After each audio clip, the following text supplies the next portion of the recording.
Here's some crap I've been dealing with today.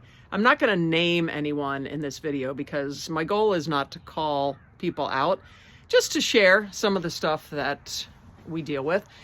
So a month ago, we adopted out a dog, and the adopter was great. She said, I will take him to his neuter appointment, which we had already scheduled with one of our vet partners. I said, that would be awesome. Something I don't have to deal with. We paid the bill. She took care of getting him to and from the appointments. Unfortunately, at the last appointment, he bit a vet tech. Now, this is a dog that has known reactivity. It was known to the vet's office. It's certainly known to the adopter. That's just the way it is. The dog is actually fine otherwise, but vet visits are traumatic. So the adopter felt horrible.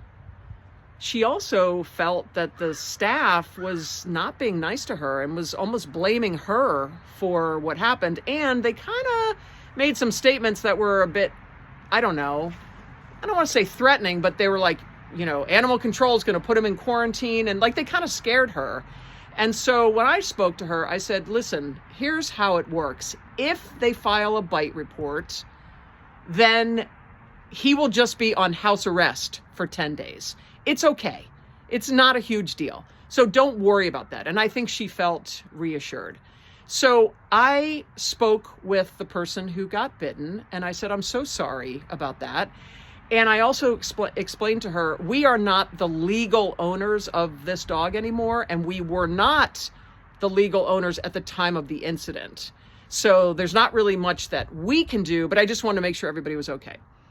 So I thought that it was resolved and figured, okay, well, if they file a report, it's okay. And if they choose not to, that's okay.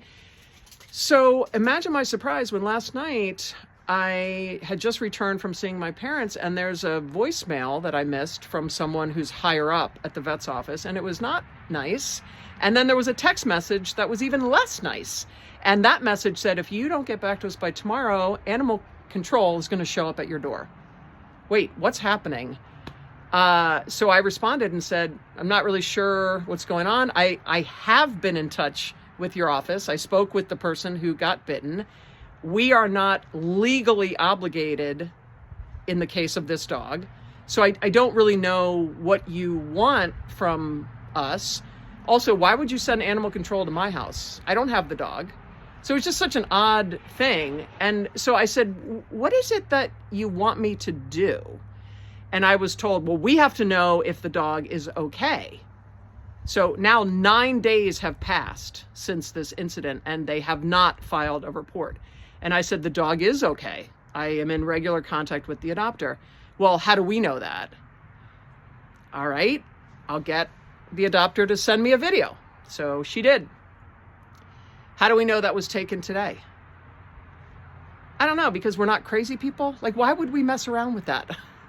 I'm telling you, the dog is okay. No, we don't know when you took that video. Maybe it was last week. Okay. So I messaged the adopter again. I was like, hey, can you send another video that with like the date on it?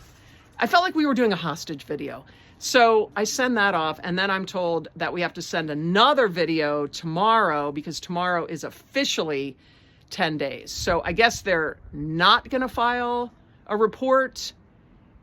And when we send the next hostage video, then I guess they'll feel that it's okay. I don't know. It's so surprising to me sometimes, like the way people approach things just never ceases to amaze me.